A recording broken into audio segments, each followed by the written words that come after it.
The National Library, in conjunction with the Office of Education Research, National Institute of Education, is proud to present to you Education in the City. May I now invite Dr. Quek to start the session. Dr. Quek.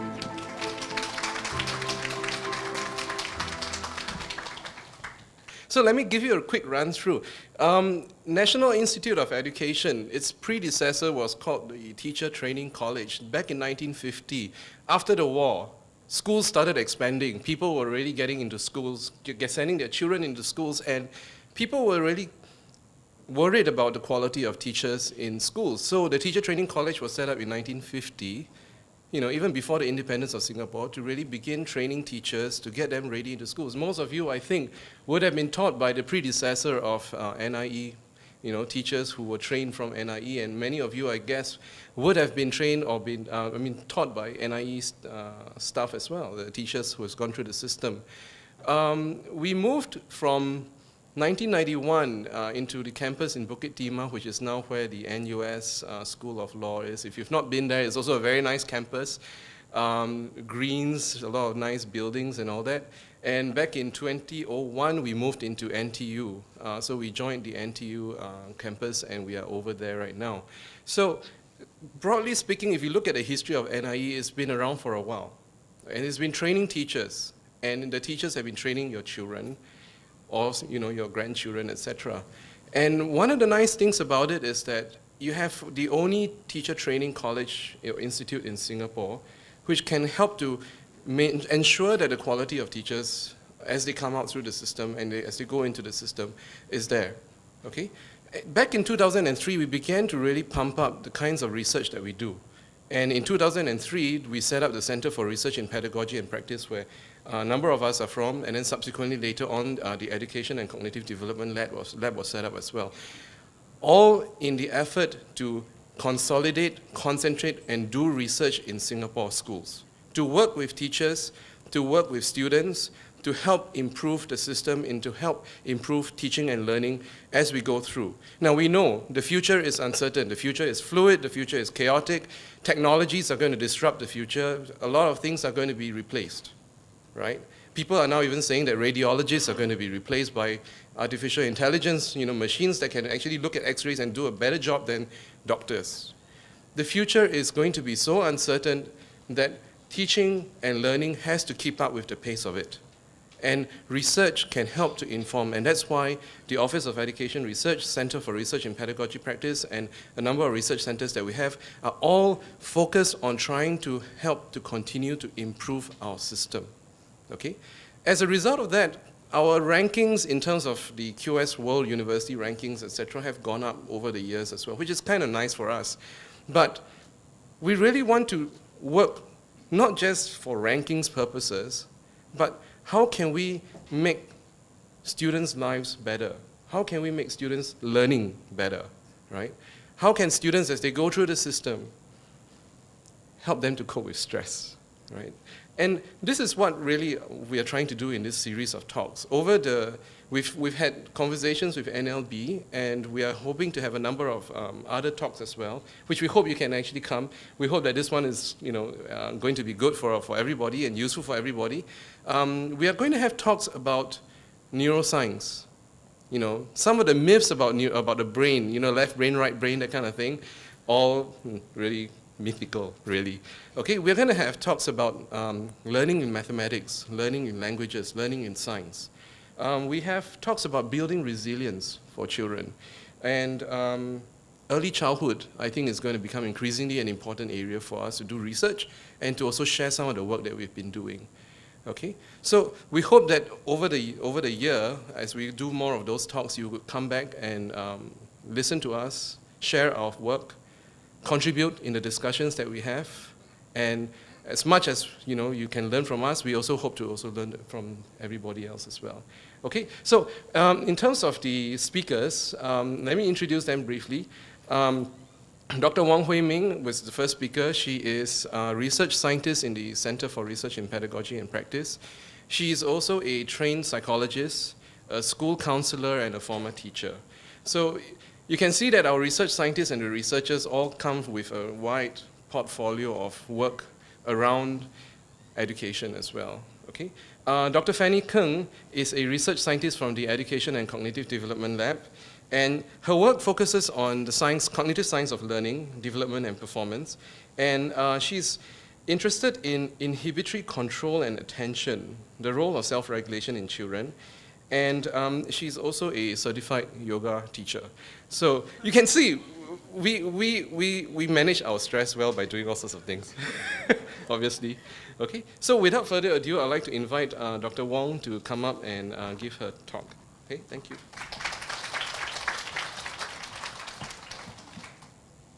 Okay, good evening, everyone. Good, just a quick question. Have you all had your dinner? No, okay, I promise to be quick. Okay, it'll be over by 8. Okay, so everyone can get their dinner. Okay, another question. How many of you here are parents? Can I just have a show of hands? Oh, okay, of course, that's why you're here, right? Okay, how many of you have parents with toddlers? Okay, you still got a few more years to go before you really start stressing out. Those with primary school kids? Okay. And teenagers? Ooh. How many with adult children? Oh, okay, we do have. And how many of you here are grandparents? Because I don't want to exclude grandparents, they also do help. Okay? Okay, great. Okay, that's just to give me a quick sense of who my audience are so that at least I can, interact with you later on. Okay, managing stress. Okay. What is stress? I think all of us are quite familiar with it. Okay, it's a part of life. Okay, so where there's actually physical and mental tear and wear on our body and our minds. Okay, so in terms, if adults can have stress, why not kids? Okay, why not our children? So for our children, their stress is actually related to the everyday experiences that they have, the worries and challenges in the various places. So you have the school, okay? So I think some of you actually read the paper. So bullying is actually one of the stress that can occur in school. But I will not be talking about bullying, okay, because it's a whole big topic by itself, okay? And in the community, okay, within their peer groups, so let's say within their CCA groups and so on, and of course, at the home, okay? It is a source of stress as well. Okay, so there are various symptoms of stress, okay, but everyone is very different. So we all cope with stress differently, okay, and how we actually respond to stress is very different as well. So these are some of the symptoms that can occur when there's ongoing stress that's not looked into or resolved. Okay, so we actually have physical stress, okay, the symptoms, very easy. I think most of us know.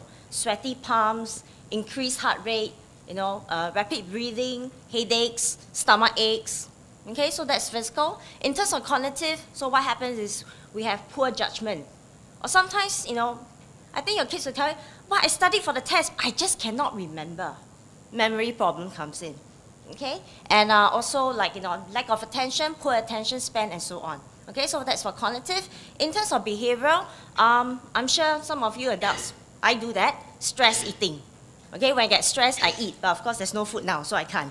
Okay, so stress eating, or sometimes you have loss of appetite. Sleeping can be a problem as well. Some, they can't sleep, but some, they oversleep, like my kid. My older daughter, she actually does sleep a lot when she's stressed. Okay, and the last one, okay, in terms of emotion, I think the easiest that we can always see if someone is stressed out is short-tempered. Okay, the person is very snappy, and irritable, very moody, and sometimes it's on the other swing where they can be very depressed. Okay, so these are just the symptoms. Not everyone will have the exact same symptoms, and sometimes it's a combination. Okay, so what can we do as parents to actually help support our own children? Okay, so first thing is to actually watch out for the signs, okay, of stress. So watch for negative changes in their behavior. Of course, as parents, we do need to know our kids first, okay, before you start watching out for the signs. If you don't actually interact with them that often, then that's something we all need to work on. So negative changes, so let's say example, your child is suddenly become very withdrawn. Okay, stop talking to you, or just stop doing certain activities that they used to like, okay? Or even become very moody. But of course, those of you with teenage kids, teenage, that's a situation or the phase where they actually do become a little bit moody due to hormone changes. Okay, so we need to be very watchful what exactly is what. Okay, don't go up to, hey, I think you are stressed when they're actually not. Okay, so we need to watch for that. Okay. Feeling sick may be a sign of stress. Okay, so what do I mean by that? So sometimes, let's say, before a major exam, okay, your kid may say that, oh, I have very bad stomachache, I can't go to school. Or I have very bad headache, I can't go to school. Okay, you bring them to the doctor, and the doctor say, hey, everything seems okay, but your kid insists that, yes, I'm not well. Okay, and then they skip the exam or the test. Okay, and feeling sick, so in that sense, it's a manifest of the stress that they're feeling. Okay, so I mean, like in my counseling, I've actually had kids who have school refusal, so they will tell the parents, I'm really sick, I can't go to school, and so on. Okay, so that's one sign.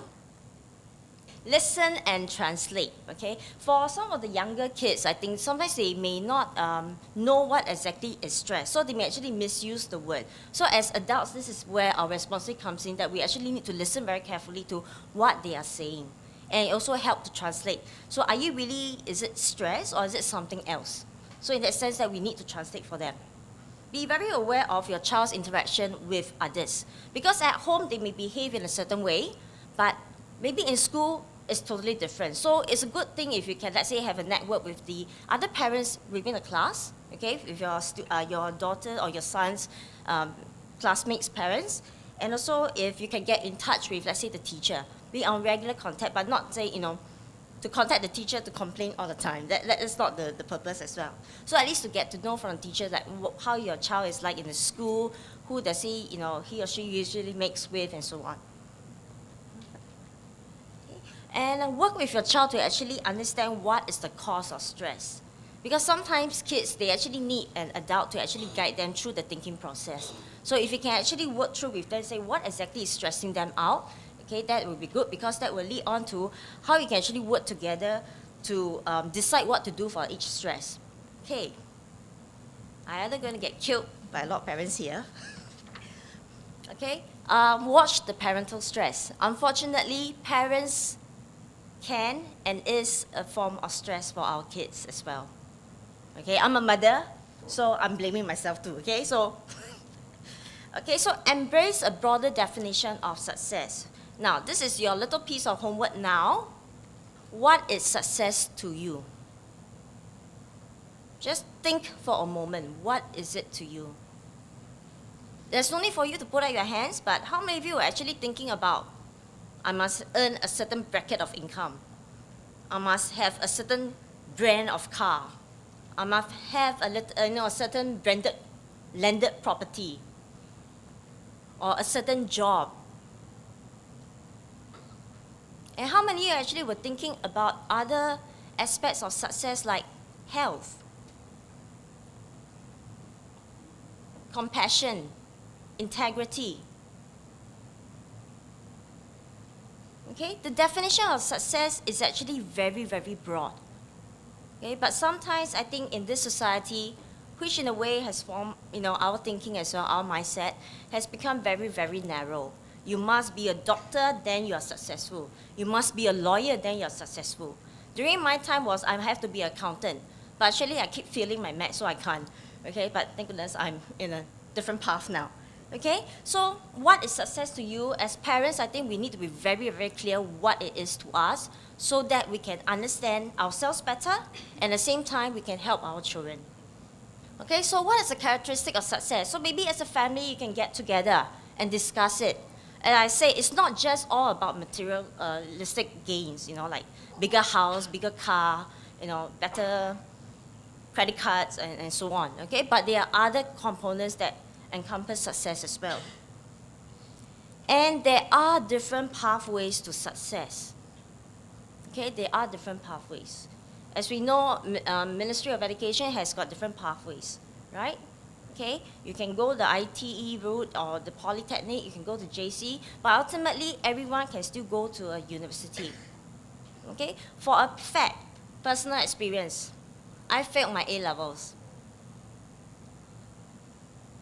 Shock. Okay? But does that define me? No. It's only one time point in my entire life. Okay? I managed to still get my PhD. I'm here. And now working in schools with children, with Ministry of Education, with teachers. Okay? So, one test, one exam is not going to define your child as unsuccessful or a failure or a loser. That's not going to happen. Okay? So as parents, we need to be very, very aware of that. Finding the right fit of secondary schools or post-secondary opportunities. I know the PSLE just ended. PSLE marking is over, so I think you'll be getting your results soon. So how many of you PSLE kids? One, two, okay. Good luck. I went through that last year, so yeah. Okay. Take this time now to actually think about what is it that you would like your child to do. Okay, and I think more important is what does your child want. Okay, because far too often when I'm doing my counseling sessions with kids, a lot of them say that I want to go to this and that school. I say, oh, why? Is it because there's some very exciting program there? Oh no, because my mom wants me to go. Then I say, but there must be something else that's there that you like. My mom wants me to go. Do you think that is going to help later on for the kid? Because in secondary school, it's at least 4 years or 5 years. Okay? If the interest is not there and they are really not interested in going to that school, what's going to happen? Okay? So that's a question that we all really need to think about. So if you can have a sit down with your sons, your daughters, talk about what they enjoy, what do they like. And maybe together you can think about what school is, suitable. Okay? And it doesn't mean that going to the top school means it's the best way to go. No. Okay? Make time for playtime, downtime, and family time. Okay? Encouraging physical activity. Honestly, how many of you now still bring your kids out to, let's say, to the park to run, to the beach to run around, East Coast to cycle? Show of hands? Ooh. Oh, not too bad. Good. Okay. My husband, he melts in the sun, so we had to do some other stuff, okay? Okay, so physical activity is actually very good for the body and mind because it helps to actually relax the mind and the body, and you actually feel more refreshed after that. Okay, so it's actually the fastest way to feel relaxed, to manage the stress. So if you can encourage physical activity, do that, but not by playing video games. It's only moving the thumb, right? So that doesn't count. Okay, physical beauty is in running around somewhere. Okay. So you must allow your children to have actually downtime to unwind, to relax, play, and rejuvenate. Okay? And let them choose something that they would like to do. Okay? I know I've got complaints from my counseling kids like, I say, what do you do during your free time? I have to do this particular thing. I say, so is that your interest, your hobbies? No, because my mother thinks it's good for me. There's something quite wrong there, right? Okay? It's supposed to be something for kids to be relaxing. It's something relaxing for them. So it has to be something that's of their interest. So if let's say they want to play music, okay, or they want to read a book, or what else can they do? Or even if they want to play video game, I guess that's still, their form of relaxation. So do not force what you think should be relaxation onto your kids. Okay, very important. Schedule high quality family time. Okay, how many of you here eat out as a family? Oh, okay. When you're out there, do you observe this particular phenomenon? Okay, let's say a family of 4. Okay, mom, dad, the 2 kids. Okay, now do you see that they're all there at the table, but each of them are doing something? Some of you already they're all on their phone, texting away. Okay, the parents could be texting away or emailing, and then the kids is either playing games on the phone, or maybe the younger one is watching some video on the phone. Is that quality time? No. Okay, I don't even call that family time because they are there in person, but not in spirit. I mean, mentally they are not there. then might as well don't go out, you can just stay at home, right? Okay, so be very aware. Quality time means what? Okay, it's not just being together physically, but you're not interacting with each other. Interaction is very, very important. Just even talking about, oh, how's your day? Or, you know, your kid asking your kid, say, hey, I remember you said this particular student did something, so how is the person now? How's the child now? Okay, have conversation. That's how you actually communicate with each other. Communication is very, very important. Okay, so that's quality time. And have enough sleep. For the kids, okay? For the kids. Parents is okay. We are all used to it. Ever since they were born, we are lack of sleep already. Okay, so have enough sleep. Okay, I think this is one of the major problems with our children nowadays. Okay, in my counseling, I've seen that they do not have enough sleep. Okay, they go to school by what time? Before 7:30 at least. Otherwise, they'll be booked by the prefect for being late. Okay, and then they are in school until, let's say, 1:30. And then they have their CCA or their remedial or the supplementary or enrichment, whatever classes. Okay, that ends about 4. Okay, and if they're lucky, they get to go home after that. Otherwise, they continue on with more enrichment classes, you know, tuition, and so on. Okay, so let's say by the time they get home, it's dinner time. They have their dinner, and what happens? They start doing their homework. Or they start preparing for their test the next day, and so on. Okay, by the time some of them actually sleeps is, what, 10, 11? I used to have a P6 girl who said she doesn't sleep until 1 in the morning because she was trying to do her revision, her assessment books. Okay, but it defeats the purpose because not enough sleep, you wake up the next day, you are tired. And then the cycle goes on. Okay, so having enough sleep is very, very important. Okay, I think for about 8 hours at least. So those of you whose kids are a bit sleeping less than that, then maybe you need to look into how you can actually try to get them to sleep more. Okay, homework. Favorite topic. Yay, I heard someone say yay. Oh my gosh. Okay, homework.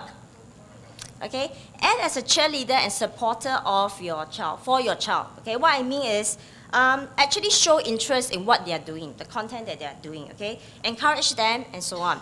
But please allow the teachers to handle it. Okay, when your child fails to do the homework correctly, or fails to hand in on time and so on. Okay, because there is a purpose. Let's say if your child did the homework, something gone wrong, and then you look at it and say, hey, this one wrong. Is this answer? Write that down. What's going to happen when the kid brings it back? Of course, the teacher might correct, right? But maybe by making that mistake, it actually shows the teacher that maybe your child has some conceptual misunderstanding about this concept. And that's important for the teacher to know. Okay? So by parents, I know you meant well for your kids. Like say, hey, don't get one mistake. I know the answer, write it down. Okay? But you actually does more harm in the end. Okay? So that's something that as parents, you probably need to watch out. Okay?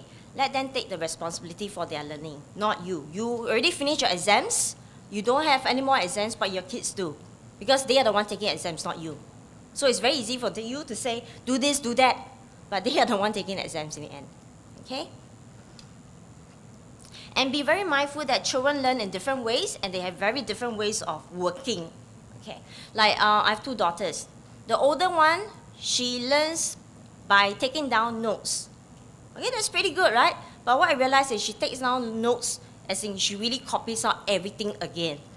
So to me, it was like that's a very inefficient way of studying.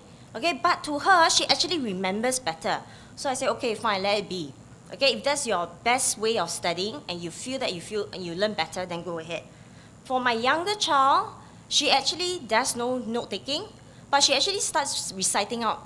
Okay, saying out the lines and so on. That's how she learns. So I have one that really needs very kinesthetic writing, need to write out. Another one who actually is more audio. Okay, she needs to listen to her voice or to the words before she can remember things. So 2 girls in the same family, but totally different ways of studying and learning. Okay, so it's the same thing for your kids. Work with your child to develop a schedule. Okay, because I think as younger kids, we probably would not know what to do. So as adults, we probably need to guide them through as in, okay, how do you actually schedule yourself? And for every hour, what I would suggest is to have at least 15 minutes of break. Okay, so the same thing, time management skills. Okay, some just very quick tips. Know your teachers and what they expect for their homework policy especially. Okay, using a planner actually helps because it helps your child to actually keep track of what they're supposed to do, and at the same time, actually gives them a sense of achievement. If they say, "Oh, I check off this, I check off that, so I finish all this." Okay, a sense of achievement. Preferably, if you can, a quiet and homework-friendly area. Homework-friendly means you have all your materials prepared at the spot, rather than you don't want to see your kid, sit down for 5 minutes, suddenly goes off. Oh, I forgot my pencil. Dun, dun, dun, dun. And then after 10 minutes goes off, I forgot my ruler. No, that is inefficient and is very unfocused for them. Okay? Schedule a regular study time. Help them to make a plan if you can. But get their input rather than you make a plan for them. Okay, I've seen parents where they do up the revision schedule for the kid and say, you just do this. It's not going to work. Let your child do his or her own work. As I mentioned before, they are the one doing the exams, not you. Okay, so let them do it. Be a motivator and monitor, but do not overcrowd your child as in breathing down their neck when they're doing their work. That's not going to help them. Okay, study skills, if you know of some, taking notes, okay, underlying and so on. Set a good example. Okay, don't tell your kids to say, please go and read your books. You never read any book, but actually you don't read any books as well. Okay, children follow by example. So that is very important. Praise their work and effort, okay, not because they are smart. That's totally different things, okay? Praise them for, I like it that you try your best, you work on it, you do not give up. Okay?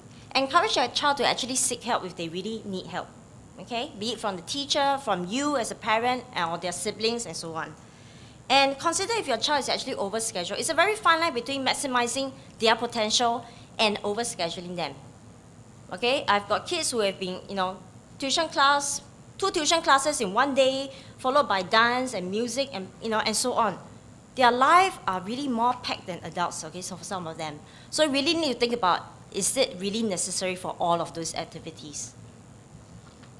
Okay, this is just 3 very quick tips on how to get your child organized. So basically is getting organized, get everything ready that you need, so have a checklist so that you know what needs to be done and what's coming up soon. Staying focused, okay, as kids, they need that focus. Okay, and number 3, getting it done. Okay, so it's very simple, right? 1, 2, 3. Okay, so key takeaways. Basically, please support your children, okay? Never mind where they are. They may be NA, they may be Express. They're still your kids. Encourage downtime, okay? And very important for us, foster a healthy definition of success. It doesn't mean that they have to be in a particular stream so that they are successful. Okay? And just for information, this is one of this article that I've written up for Sing Teach. So it's about stress as well. So if you want, you can actually go and look up Sing Teach. Search my name, you'll find it. Okay, so there's additional resource for you. And I have some helplines that caters to kids, counseling for kids, youth, and this can for family as well. And we have also got family service centers in Singapore. I think there's about 47 of them. And for single parents as well, there's 2 of them in Singapore. Okay, thank you very much. Okay, I would like to reserve the questions for later on, and would like to invite Dr. Fannie Khng to come up now. Thank you. Okay, hi. So I don't have children, but I have been doing some work to help with children's stress regulation.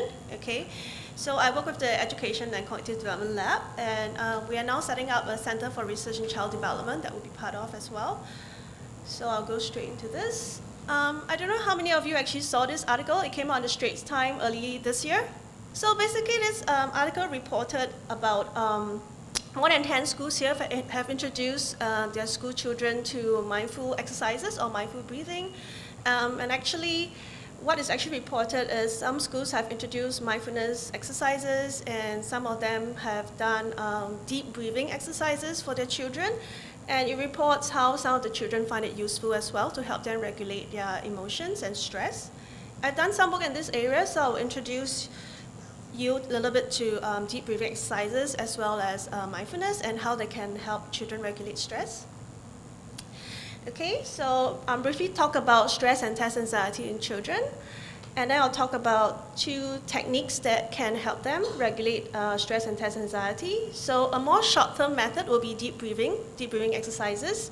Okay, so that's more useful for regulating state anxiety. So state is something that is happening right now, so it's transient. Okay, it's not very stable or long-term. And then you have more long-term type of anxiety called trait anxiety. So if you are generally always anxious, okay, then probably you suffer from trait anxiety. You can be generally not anxious, but during a certain episode you are anxious, okay, then that is the state anxiety, that's more transient. So mindfulness is good for more long-term regulation of anxiety and stress. Okay, so test anxiety, what is that? Okay, test anxiety is characterized by a set of affective, cognitive, and behavioral responses accompanying fears of poor performance in evaluative situations. So that can be a test, interview, exam, any situation where you're being evaluated. Okay, so that's called test anxiety. So an affective response may be nervousness. Okay, cognitive stress anxiety response would be, for example, worry or distracting thoughts. And behavioral response could be avoidance behavior. Okay, because you're anxious about something and you avoid doing something that is related to it.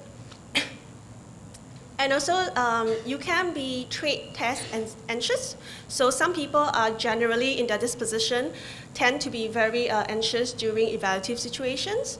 Or it can be state, so only in the moment when you are undergoing the evaluation. Okay, why is it important to look at test anxiety? Because it can impact negatively children's well-being and performance. Okay, I'm sure some of you may be familiar with this. Okay, so if you look at the picture on the left, so it's associated with things like negative mood and depression, and in research it's been linked to even suicide, okay, ideation, and it can cause grades to go down, okay, and result in poor academic performance. And it may cause the child to have avoidance behaviors, okay, if they're anxious about a certain subject and they avoid it, and then it gets worse, they get more anxious, okay. So it has some negative long-term effects. And more importantly, it can artificially depress a child's performance during a test. So you have heard of choking under pressure, right? I'm sure. Okay, so not just people who perform poorly are affected by anxiety. Even people who are good performance, but they can feel stress during a test, and then they actually don't do as well as they actually are able to. Okay, so and that has negative impact because it limits their subsequent opportunities in education or career. So how many of you think your child has issue with test anxiety? No, nobody has. Okay, some do. Okay, if you think it's an issue, or you may not think it's an issue, but they might suffer from some level of test anxiety. It's actually been found to affect an estimate of about 10 to 40% of students actually suffer from test anxiety. Okay, so your child may or may not be suffering from test anxiety, and it can affect them from as young as age 7. Okay, and due to the accumulative long-term effects, it's important to look for ways that can help children overcome test anxiety. Okay, so in the literature, there has been a lot of research looking at test anxiety interventions, so ways to help children cope with anxiety. So a lot of things have helped. So for example, Ming mentioned physical exercise. Okay, exercise is something that helps with anxiety. And there's also progressive relaxation, study skills training. Okay, but the issue is a lot of these interventions have been, research on them have been done on adults or older students. Okay, so some of them are not suitable for very young children. And the other thing is a lot of them are complex and quite long. They require some period of training, for example, progressive relaxation. And they may not be very accessible. So if the child is going to do a test, she can't just stand up and start doing physical exercise, right? Okay, so you actually need something that is shorter. So I was looking for a technique that is quick, that the child can use. And I thought of doing deep breathing. Okay, what about deep breathing? Because I myself, I get nervous. Like just now, sitting there, I keep doing deep breaths to calm myself down so that I can give a talk. So I do that to calm myself down. And I'm sure you have heard of it before, right? If you're nervous, people tell you, calm down, take a deep breath, So I'm like, okay, we say that, but does it really work? Is it scientific? So I wanted to do an experiment to test the science behind deep breathing. So that's what I did. So deep breathing is just slow, diaphragmatic belly breathing. So as opposed to shallow chest breathing, deep breathing is lower down, okay, in your belly.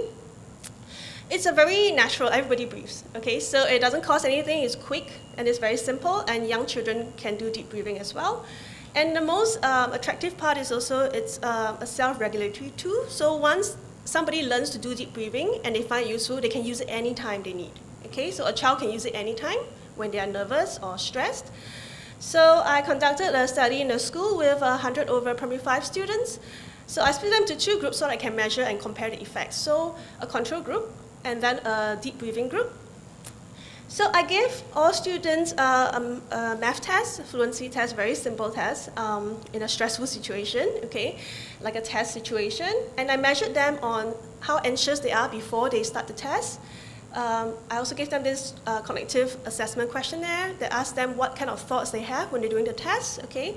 So there are negative self-evaluations, positive self-evaluations, coping thoughts, or distracting thoughts, okay, different kinds of categories of thoughts, and also a test of cognitive attentional control to see whether the attentional focus was improved by the deep breathing.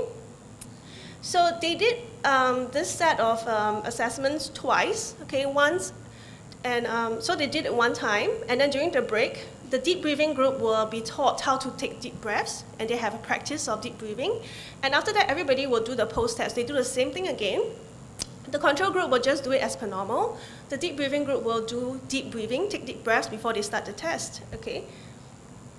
And so what I found is that you compare the difference between the control group and deep breathing group. So in the deep breathing group, there was a reduction in state anxiety. So they were less anxious before the test. And this was significantly more than the control group, okay? And they also had a better improvement in test performance compared to the control group. Okay, so scientifically we take this as evidence that the deep breathing worked. Okay, it helped to reduce their state anxiety and also enhance their performance. And we tested a model that showed support for this mechanism. So basically, deep breathing reduced the state anxiety. Because of the reduction in state anxiety, they had a better state of mind when they took the test. So they had a better balance of good versus bad thoughts during the test, and this resulted in a better improvement in test scores. So this study has been published in a journal called Cognition and Emotion last year. Okay, so basically this just brings some scientific evidence to deep breathing. It really works. And right now I have a follow-up study with students now that I made them wear this EEG headset. Okay, it measures their brain activity. So it's just to see whether it has what kind of effect it has, okay, on their brain activity when they do deep breathing. Okay. So now quickly, what is this deep breathing thing to think about? We all know how to breathe, right? Okay, we all know how to take a deep breath. So basically, sometimes people may not be aware, there are 2 common types of ways to breathe. You can have the shallow chest breathing versus the deep breathing, which is actually in your belly. Okay, so the shallow chest breathing is associated with your fight or flight response, okay, when you need to react. And we don't want that when you want to relax, okay? We want to do belly breathing. It keeps you more relaxed and more calm and focused. Okay, so if you can do this, okay, you want to learn how to take deep breaths. You can place one hand on your chest and one on your belly, okay, just below your belly button. And this is what we teach the kids to do as well during the experiment. So focus on your breathing. You may want to close your eyes. You just inhale deeply, gently, and slowly into your belly. Okay, and then you exhale gently and slowly. So what you want is that the belly should rise and fall, not your chest. Okay, if your chest is rising and falling, that means you're doing the shallow breathing, which you don't want. You don't want your chest to move much. Okay, you want your belly to be moving. If it helps you to pay attention to it, you can count your breaths. Okay, and actually if you do this, you will find that you take less breaths per minute. You will slow down your breathing. Okay, and also don't inhale until you're going to explode, and then you exhale, and then until you have no air, and then you inhale. So gently. So before you reach your maximum, exhale. Before you reach your minimum, you inhale. Okay, so it's very simple. So see if you can take longer and slower breaths as you go along, and it's something you can use whenever you need it. So this is just the simple thing that we taught the kids to do during the experiment, and they do a short, like 1 minute of deep breathing before the test. Okay, so and it helped them. So reminder to breathe slowly, gently, and deeply. So that is deep breathing. Now I'm going to talk a little bit about mindfulness. I'm going very fast because there's a lot of things to talk about. How many of you are familiar with the term mindfulness? Anybody heard of it? Okay, some have, very few, okay. I actually need about 3 hours to talk about this properly, so I'll just introduce it very quickly.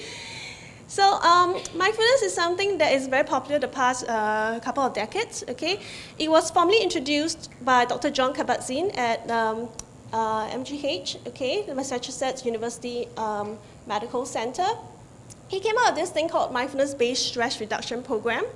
It's a form of attention training to help with patients manage pain and stress. Because if you have chronic pain, it's actually very stressful, okay? So it's a way to help them cope with their life, the stress of having chronic pain. Mindfulness, plainly defined, is just paying attention on purpose to the unfolding of experience, moment by moment, in a non-judgmental manner. I think it sounds a bit abstract, but okay, let's just try to understand it. Basically, you pay full attention to your present moment in an open, curious, and non-judgmental manner.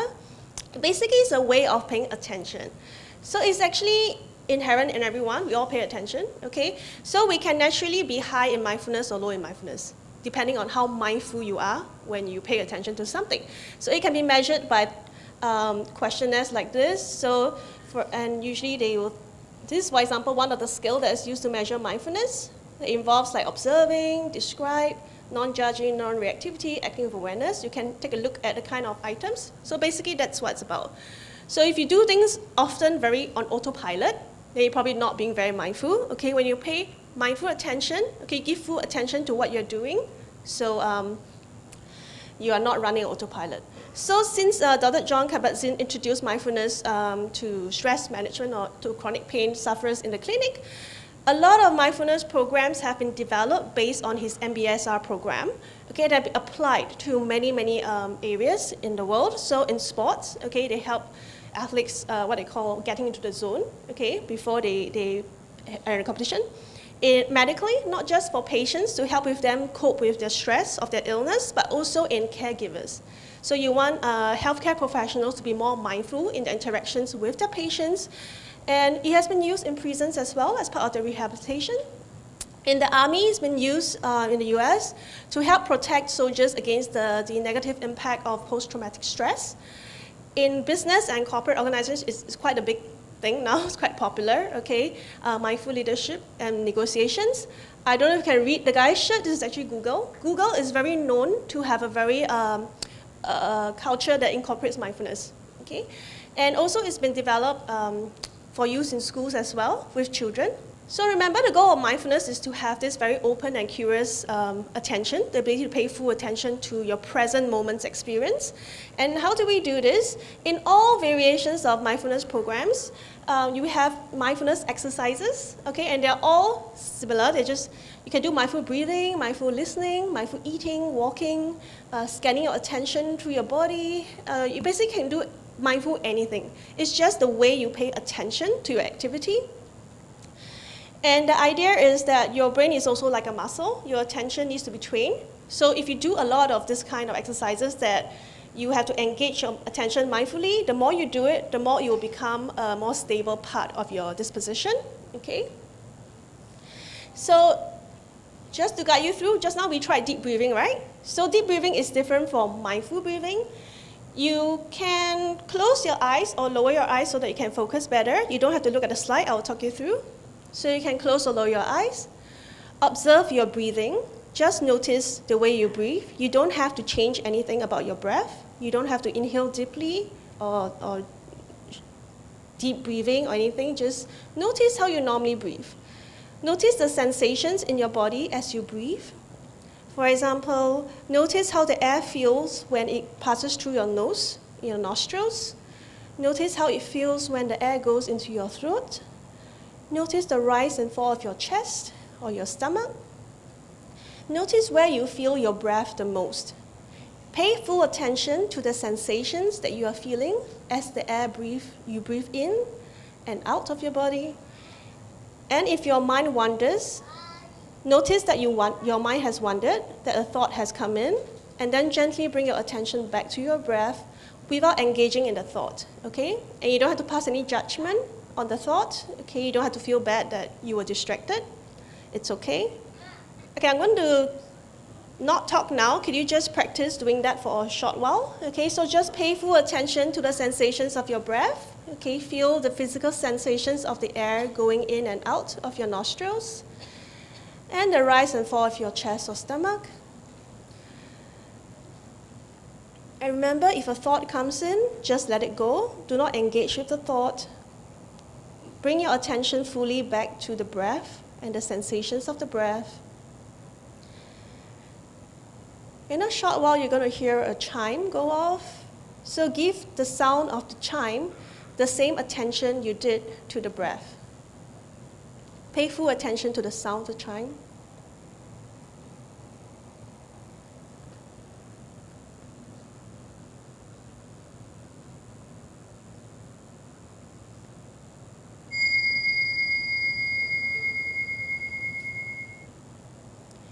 Okay, so that's one short experience of a mindful breathing exercise, okay?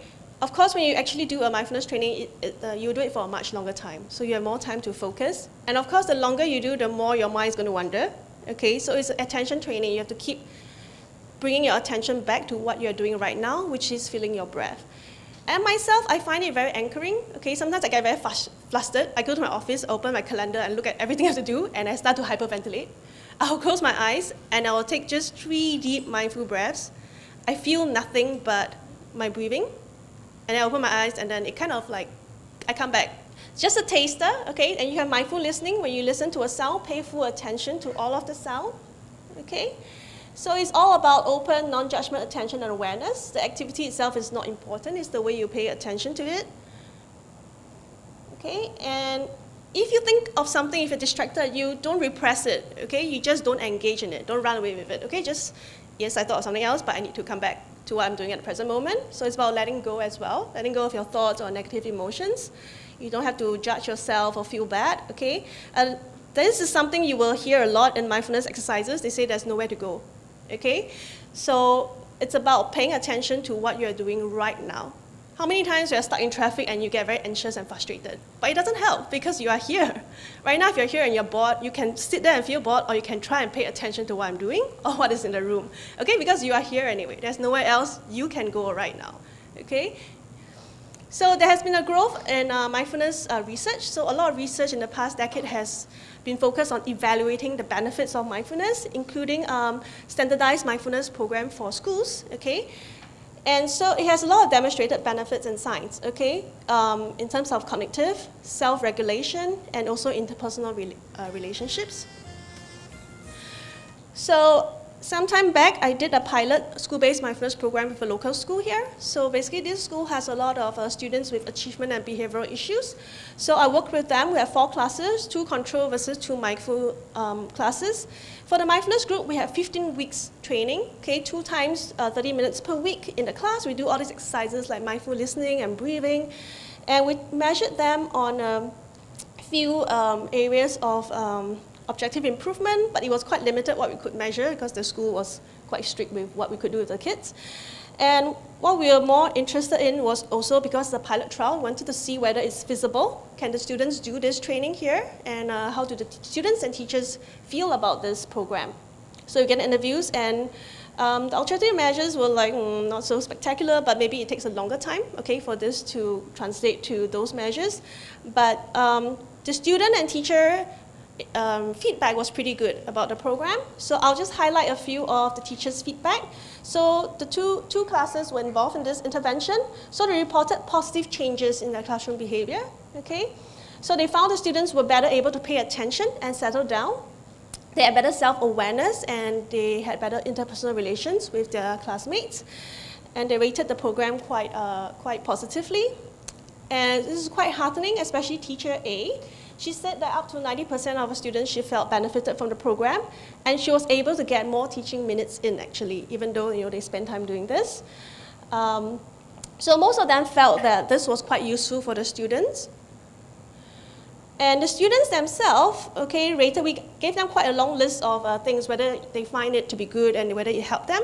So Overall, because the rating is from 1 to 5, 3 being in the middle, so most of the ratings were generally positive, so they did feel that it was useful and that more children should learn mindfulness. And this part of students' feedback, we asked them when they use it to help them in their daily lives. Okay, some of them like misinterpreted what we were asking, but I want to highlight this part, the blue parts. Okay, so we were very glad that some children listed that they use mindfulness to help them when they are angry, okay, when they are being scolded, when they need to relax or calm down, okay. So that means the students did use this technique we taught them to help them regulate their emotions, okay. I think that was quite a good pilot study we did, and we are looking at, well, I have to finish, okay. I'm talking to a lot of the schools here, so we are working together to do more mindfulness in the schools here. And I just want to highlight that for mindfulness in schools, a lot of it is focused on the students, so we have full programs that are standardized. So some schools here do full .B programs. Okay, this is from the UK. It's a mindfulness program for children. And some schools here, they can't do the full program, but they do small exercises for their school. For example, if you read the Straits Times article, some schools just do mindful breathing, like 2 minutes before, at the end of recess, okay, to help the students come down and go back to class. One school here has mindful soji, so it's mindful cleaning. They have a cleaning time for the kids, and the kids pay full attention to what they do during the cleaning. That's mindfulness as well. And increasingly, there's also teacher mindfulness. Some schools are introducing mindfulness for teachers to help them, number one, well-being, to deal with stress and burnout. And number two, when teachers are mindful, they teach better because they're more responsive and sensitive to their students' needs, okay? And actually, I'm at the end of it. So if you want more information, there are 2 websites here. These are the 2 standardized curriculum for mindfulness in schools. One is from the US, one's for UK. This is the one I used for the pilot program here.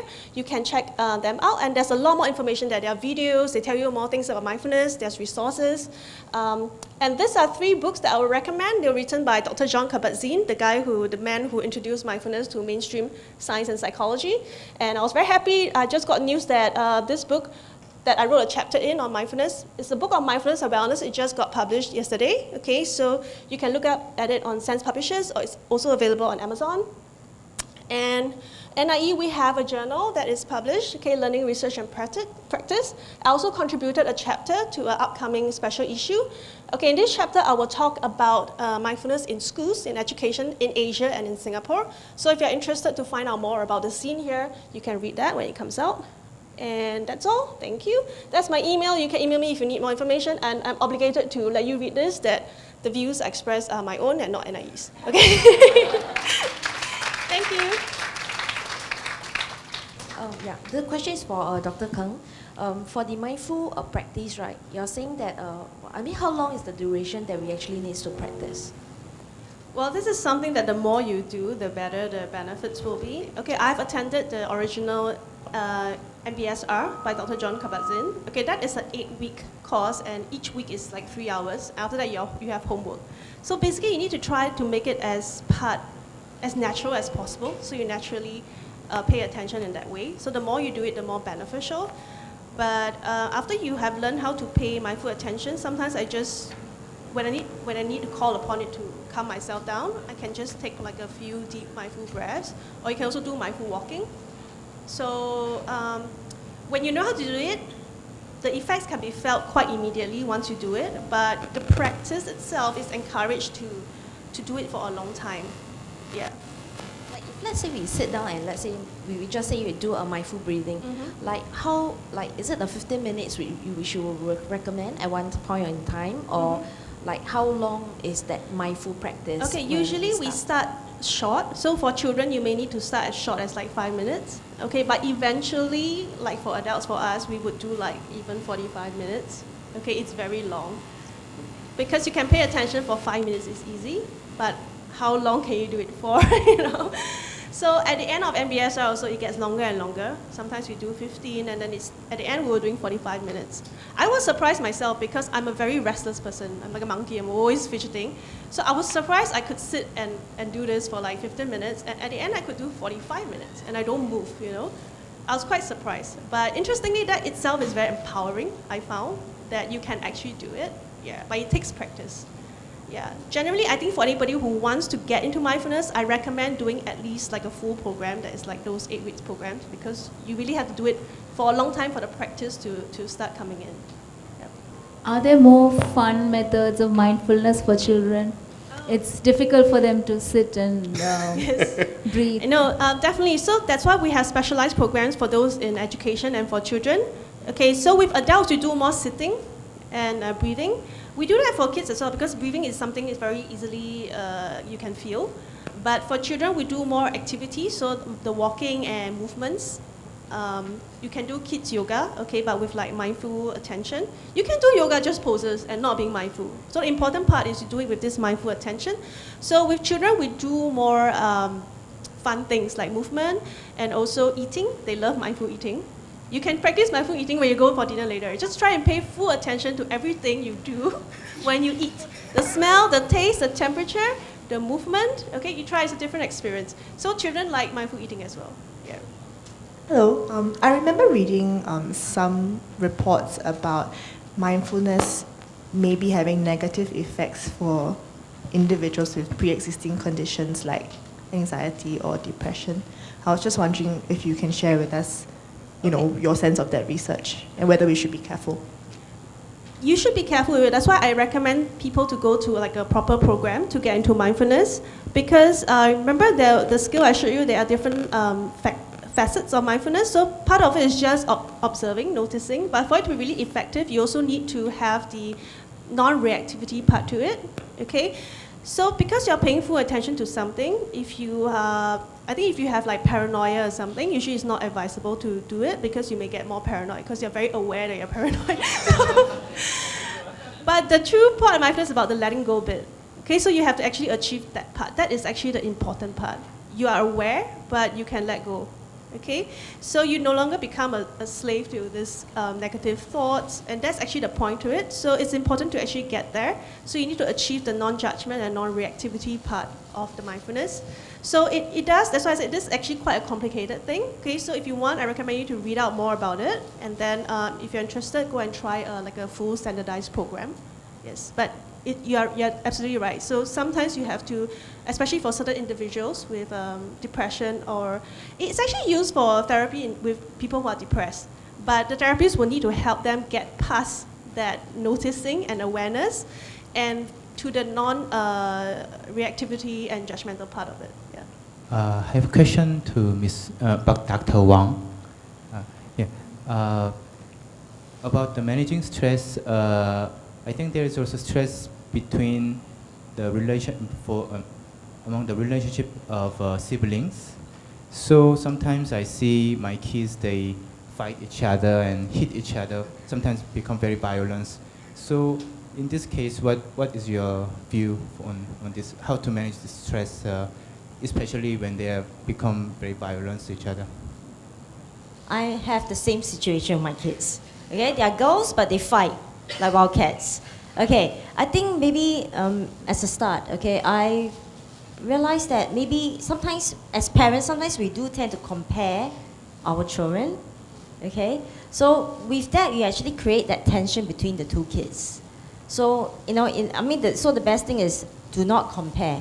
Everyone is their individual. So my kids will sometimes say, "Oh, Zeze is blah blah blah blah," and then Ming is blah blah blah blah. I'm like going, okay, you're both individuals. Okay, you both have your own strengths and weaknesses, and you can complement each other.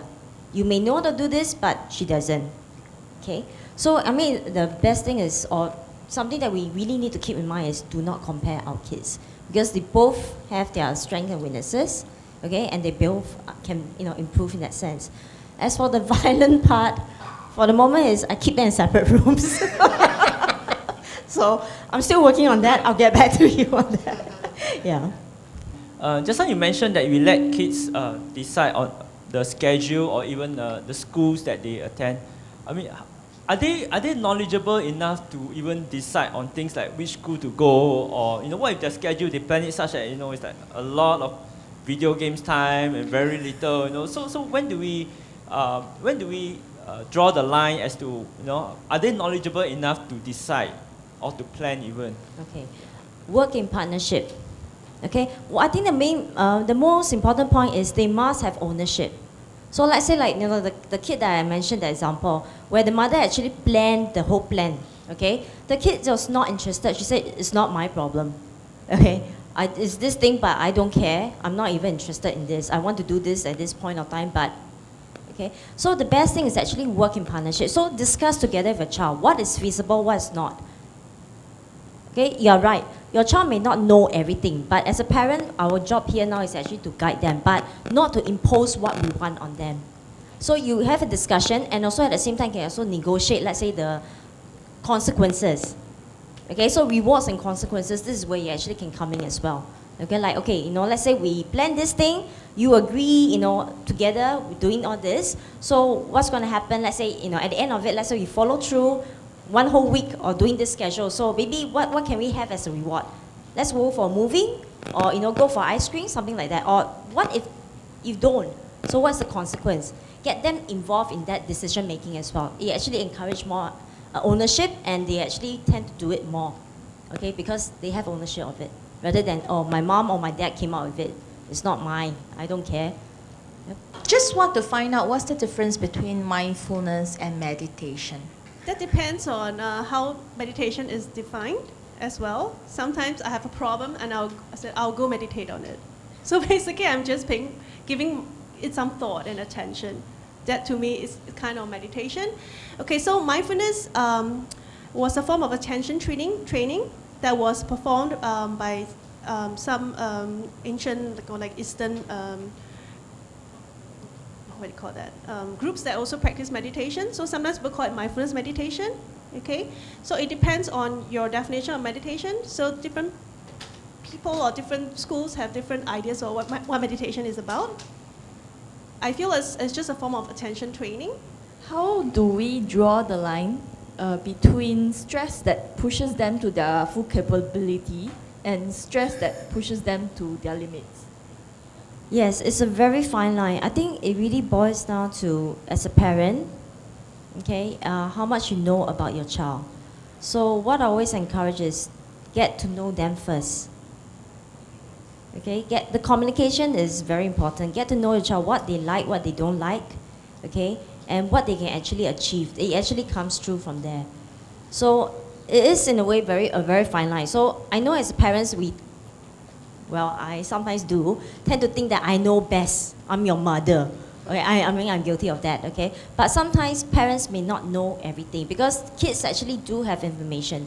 So they actually do know, what they don't know. Okay, what they like, what they don't. But we need to draw that one out from them. So in order to, in negotiation or in discussion with them, how best to actually fulfill their potential in that sense. Yeah, I may not be exactly answering your question. Yeah, but that's the best I can offer you for now. So there's also a thing called mindful parenting. So it's like mindful teaching. It's basically about paying attention to your child and the feedback you get. I think that fine line is something you need to observe and be mindful about. So when you do something, where's your child's line? So you are more aware, be mindful of that. Of course, some kids, the line for different children is different. Okay, so if you are more mindful towards that, it may help you find that point as well. That's all.